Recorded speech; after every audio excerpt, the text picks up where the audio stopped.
Jerman Perang Dunia Pertama sampai Perang Dunia Kedua hingga saat ini di masa pandemi melakukan printing money besar-besaran. Jepang Perang Dunia Kedua sampai sekarang printing money tidak pernah inflasi, bahkan deflasi. Inggris sejak 200 tahun yang lalu, bahkan Hong Kong pun awalnya adalah printing money hingga saat ini. Amerika sejak tahun 71, Tiongkok sejak tahun 1989. Semua terbang sukses ekonominya. Salah satunya adalah kebijakan printing money berbasis pertumbuhan industri. Tapi ilmu itu adalah keilmuan yang tidak diajarkan di banyak kampus-kampus mainstream, karena tujuannya ilmu kampus tadi dan akademisi tadi adalah untuk membuat semua negara tidak terlalu maju-maju amat dan pastinya tidak mati. Jadi di tengah. Jadi kalau kita ingin perubahan, yang terpenting adalah keberanian sang pemimpin sebuah negara untuk mengambil keputusan ekonomi seperti begini. Akademisi hanya memberi saran, perbandingan, dan proyeksi. Namun eksekusi adalah mereka yang bernyali. Untuk itu, tidak ada waktu terbaik melaksanakan strategi ekonomi printing money selain saat ini di masa stagflasi. Seperti keadaan saat ini, persis terjadi stagflasi di seluruh dunia. Apa itu stagflasi? Stagflasi adalah gabungan stagnan dan inflasi. Inflasi naiknya harga, stagnan adalah menurunnya daya beli. Kalau inflasi naik dari 3% ke 5%, tetapi daya beli naik dari 10% ke 15%, inflasi tidak perlu ditakutkan.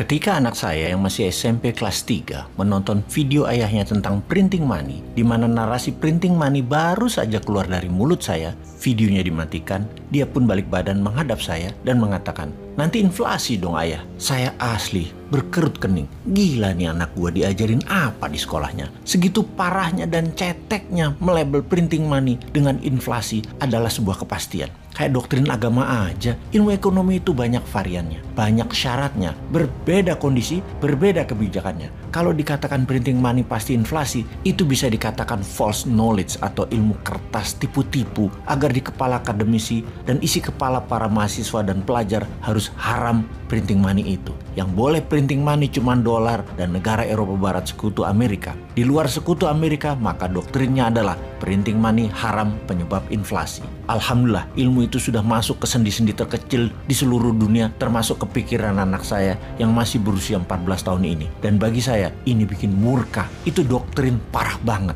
Pantas aja udah 77 tahun Indonesia merdeka, masih saja belum berdaulat bernegaranya.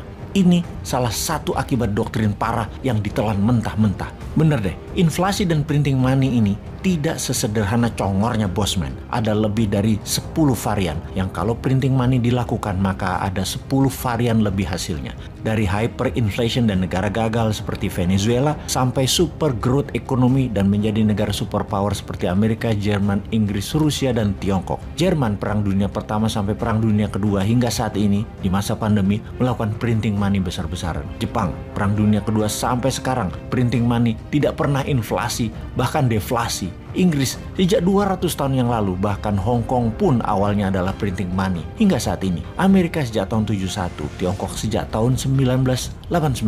Semua terbang sukses ekonominya. Salah satunya adalah kebijakan printing money berbasis pertumbuhan industri. Tapi ilmu itu adalah keilmuan yang tidak diajarkan di banyak kampus-kampus mainstream, karena tujuannya ilmu kampus tadi dan akademisi tadi adalah untuk membuat semua negara tidak terlalu maju-maju amat dan pastinya tidak mati. Jadi di tengah. Jadi kalau kita ingin perubahan, yang terpenting adalah keberanian sang pemimpin sebuah negara untuk mengambil keputusan ekonomi seperti begini. Akademisi hanya memberi saran, perbandingan, dan proyeksi. Namun eksekusi adalah mereka yang bernyali. Untuk itu, tidak ada waktu terbaik melaksanakan strategi ekonomi printing money selain saat ini di masa stagflasi. Seperti keadaan saat ini, persis terjadi stagflasi di seluruh dunia. Apa itu stagflasi? Stagflasi adalah gabungan stagnan dan inflasi. Inflasi naiknya harga, stagnan adalah menurunnya daya beli. Kalau inflasi naik dari 3% ke 5%, tetapi daya beli naik dari 10% ke 15%, inflasi tidak perlu ditakutkan.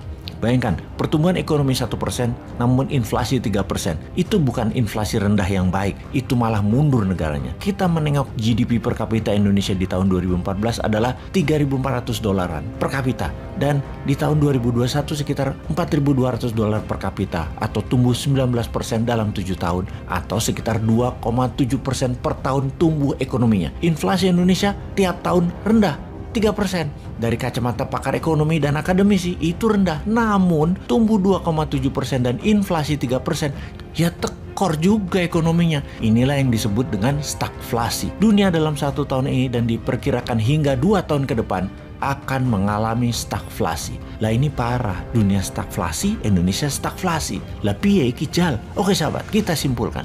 Jangan pernah takut inflasi selama produksi terus meningkat. Itu rumus pertama yang kita harus pegang. Bukan printing money-nya kita fokuskan, tapi produksinya terlebih dahulu kita perhatikan. Kita belajar dari sejarah sebentar. Sejarah tentang stagflasi. Stagflasi adalah inflasi yang disertai pertumbuhan ekonomi melambat atau slow growth. Kalau inflasi masih disertai dengan pertumbuhan, maka kejadian ini biasa. Dan kebijakan bank sentral masih bisa mengatasinya.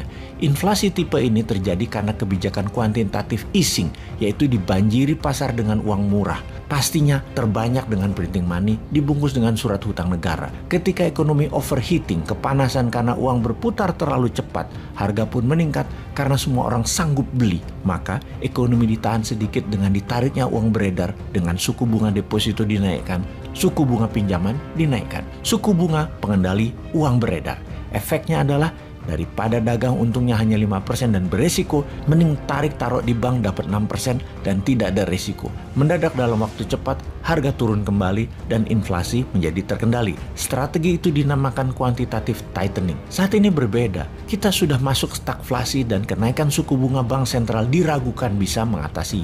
Buktinya, The Fed naikkan suku bunga 75 basis point tetap tidak mampu mengatasi stagflasi. Sekarang ini, Amerika keadaannya mirip pada saat Volcker, gubernur bank sentral The Fed sebelum dirinya menjabat di tahun 1981. Namun Volcker inflasi, yang mana prestasi di akhir jabatannya sebagai gubernur bank sentral Amerika dari 9%-an turun menjadi 3%-an adalah strategi yang banyak dipakai pejabat ekonomi di banyak negara sampai saat ini. Namun di tahun 2022 ke atas, saat ini berbeda. Volcker inflation strategy doesn't work anymore. Amerika sejak tahun 1989 hingga tahun 2021 inflasi tidak pernah menyentuh 5%. Namun sekarang jebol mendekati 8%. Ini dunia baru, Bung. Jadi policy meredam overheating dari sisi demand dengan menaikkan suku bunga sambil berharap sisi supply dapat ekspansi dan catch up demand yang ada nggak akan jalan pada situasi stagflasi baru kali ini. Perlu riset lagi bagi demand dan supply dunia. Perlu ekonom baru lagi level dunia hadir baru saat ini. Amerika telah mengalami 3 kali situasi seperti saat ini sejak tahun 1900. Pertama tahun 1929, Great Depression, dan kedua di awal tahun 1980. Dan sekarang inflasi kembali di atas 5%. What is it tell you? Kita bertanya, semua ini apa yang kalian bisa lihat?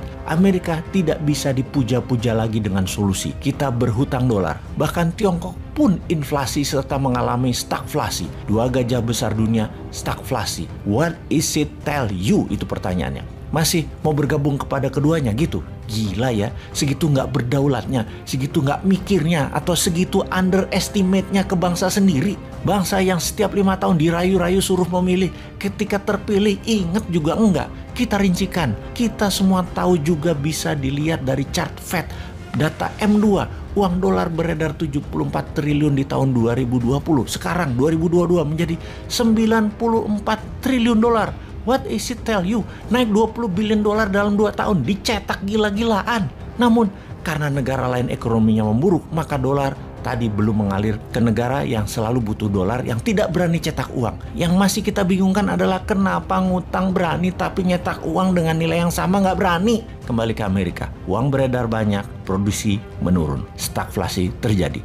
Amerika akan kolaps di akhir tahun 2022 ini atau di tahun 2023. Yang pasti di 2024 dunia menjadi sangat menarik. Indonesia siap?